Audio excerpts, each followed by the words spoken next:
नमस्कार दोस्तों, कैसे हैं आप। सर्दियों की ठंडी सुबह है, चारों ओर कोहरे की चादर फैली हुई है।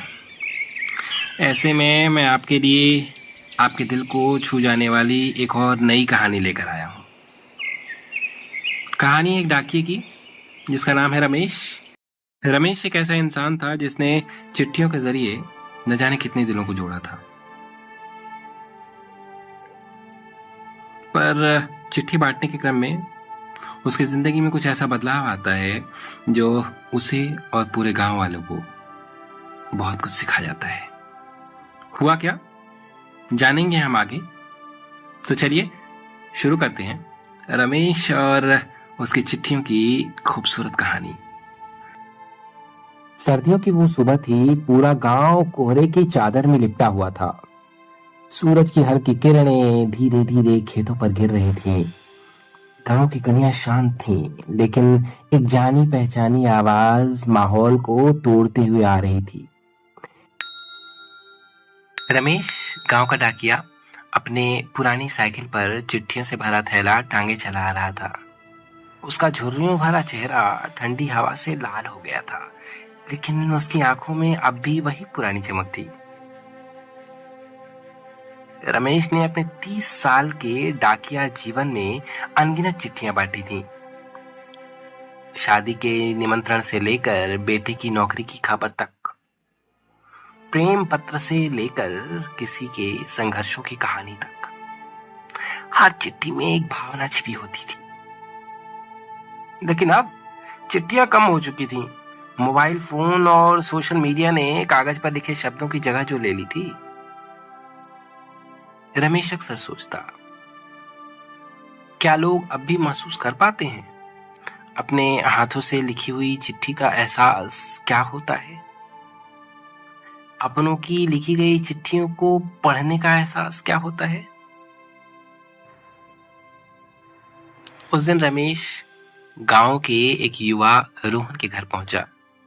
रोहन अपने फोन में व्यस्त था। रमेश ने मुस्कुराते हुए कहा, तुम्हारे लिए चिट्ठी है। रोहन ने हैरानी से पूछा, चिट्ठी आज के जमाने में।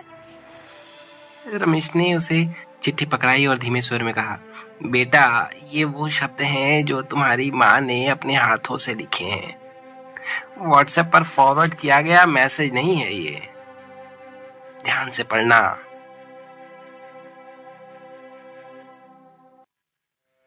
रोहन चिट्ठी पढ़ते हुए भावुक हो जाता है। उस दिन रमेश को एहसास हुआ कि लोग बस भूल गए हैं कि चिट्ठी लिखने का मतलब क्या होता है। उसने ठान लिया कि वो गांव में चिट्ठियों की वापसी करेगा। अगले दिन उसने गांव के चौपाल पर जाकर सबको इकट्ठा किया। उसने कहा, मैंने अपनी जिंदगी में कई चिट्ठियां बांटी हैं, लेकिन अब मुझे लगता है हम चिट्ठियां लिखना भूल गए हैं। क्या आप सब एक बार फिर से चिट्ठी लिखने की कोशिश करेंगे। गांव वाले ने इसे हल्के में लिया, लेकिन रमेश की रोहन वाली बात सबके दिल को छू गई। धीरे धीरे बच्चों ने अपने दादा दादी को, दोस्तों ने दोस्तों को और माता पिता ने अपने बच्चों को चिट्ठियां लिखनी शुरू कर दी।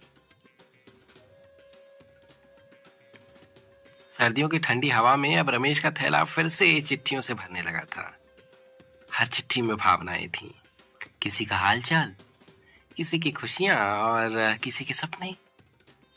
रमेश ने देखा, गांव के लोग अब केवल बातें नहीं करते थे, आखिर दिल की बात जो लिखना शुरू कर दिया था उन्होंने। गांव के रिश्ते गहरे होने लगे थे।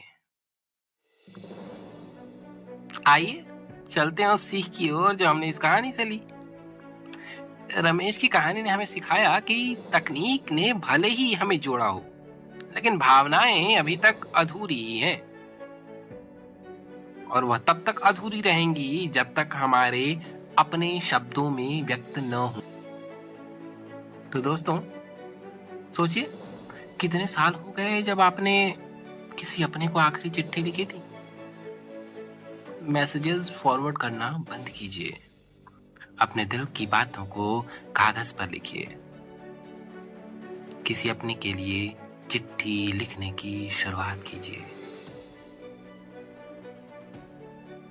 आप अपनी पहली चिट्ठी किसके लिए लिखेंगे? कमेंट में हमें बताइए और इस कहानी को उन लोगों के साथ शेयर कीजिए जो आपके दिल के बहुत करीब हैं। चलिए चिट्ठियों का दौर वापस लाते हैं, रिश्तों को कागज में पिरोकर उन्हें असली बनाते हैं। फिर मिलते हैं एक नई कहानी और एक नई सोच के साथ। तब तक मुझे इजाजत दीजिए।